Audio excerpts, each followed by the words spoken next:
again, this is Mai with Creative Vibes Music Therapy, and today I want to talk about something that's maybe a little controversial, and this is the topic of cancel culture. Now, cancel culture, if you're not familiar, is the act of publicly shaming and ostracizing somebody for doing something that's deemed not socially acceptable. And to me, I think cancel culture is incredibly toxic and not helpful.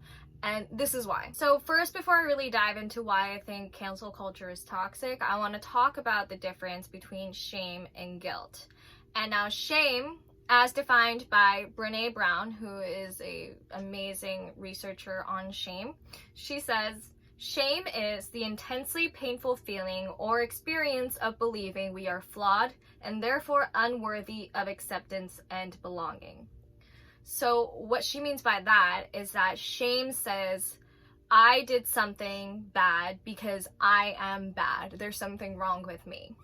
Versus guilt. And guilt and shame get mixed up a lot, but guilt says, I did something bad, but that's not because I am bad. It's because humans make mistakes and we are capable of making change. Now, to me, based off that definition of shame, which says I am bad, I am not worthy, and I don't belong, to me, cancel culture is steeped in shaming. You cannot change people by shaming them. You can temporarily have them make changes in their behavior because they are feeling ostracized.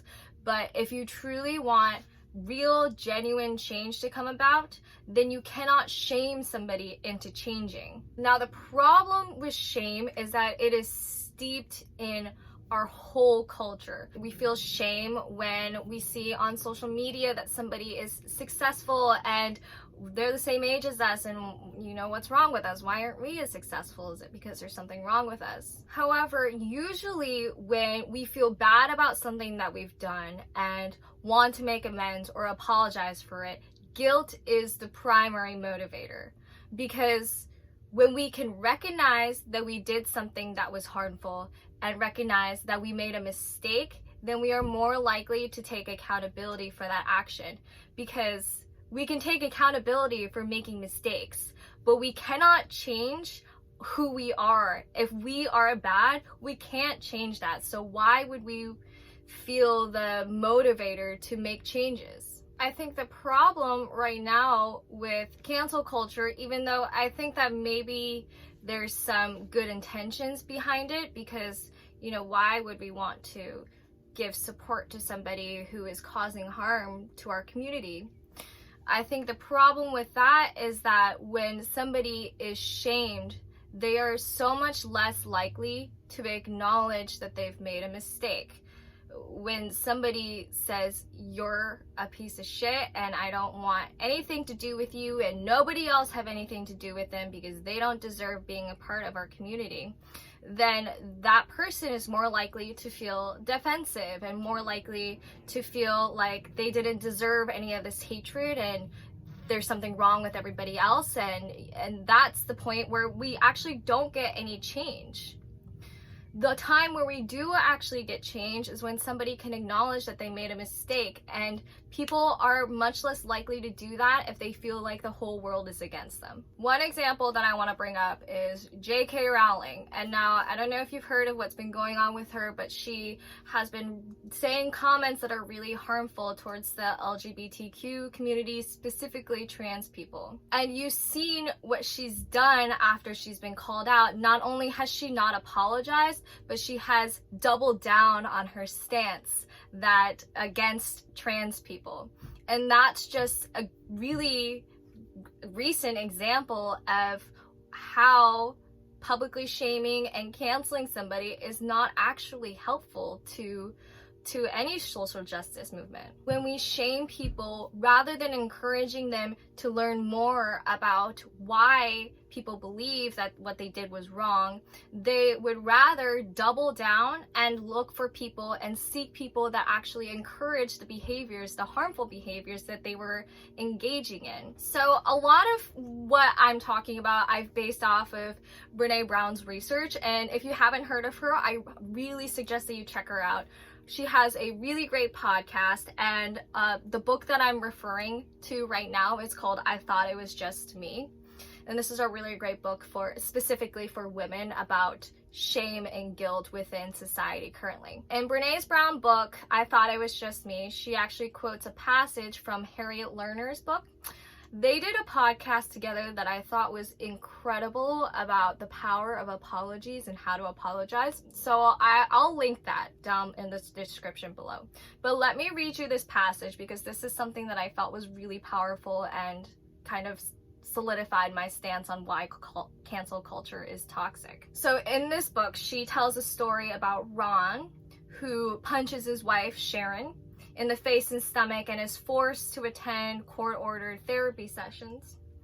Dr. Lerner explains that Ron resists being in a group of batterers, but is willing and even interested in joining a group of men who have trouble controlling their anger. And that's key. So Dr. Lerner writes, Ron was resisting the notion that his crime defined him. You might argue that Ron is a batterer and that any language that softens or obscures this fact leaves him less accountable for his actions. But Ron will be more likely to accept responsibility and feel remorse if he can view himself as more than a batterer. For people to look squarely at their harmful actions and to become genuinely accountable, they must have a platform of self-worth to stand on. Only from this vantage point of higher ground can people who commit harm gain perspective.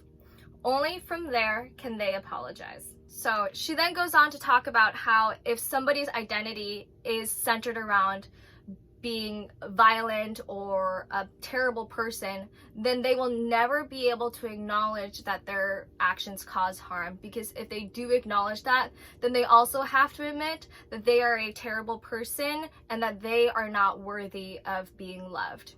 And the human condition, we all seek out and deserve to be loved. I can understand why people would want to cancel somebody. I can understand why people feel hurt by somebody's actions and don't want to be involved with them and don't want to support them anymore. Canceling isn't just deciding to break ties with somebody and deciding that they don't want to support them. Canceling is actively harmful. Canceling is hurting somebody because they hurt you. I can understand and empathize with people who do want to respond with violence, who do feel hurt, who do feel like this is the only options that they have for them. But for the people who are in a place of privilege, who are in a place where they can speak out about these issues and possibly actually create some real long-term change, then this video is for you. I know not everybody is going to agree with what I have to say, so let me know your thoughts in the comments down below. I'm always interested and happy to have conversations with other people. Thank you so much for watching my video. If you liked this video, feel free to like and subscribe, and hope to see you guys next time.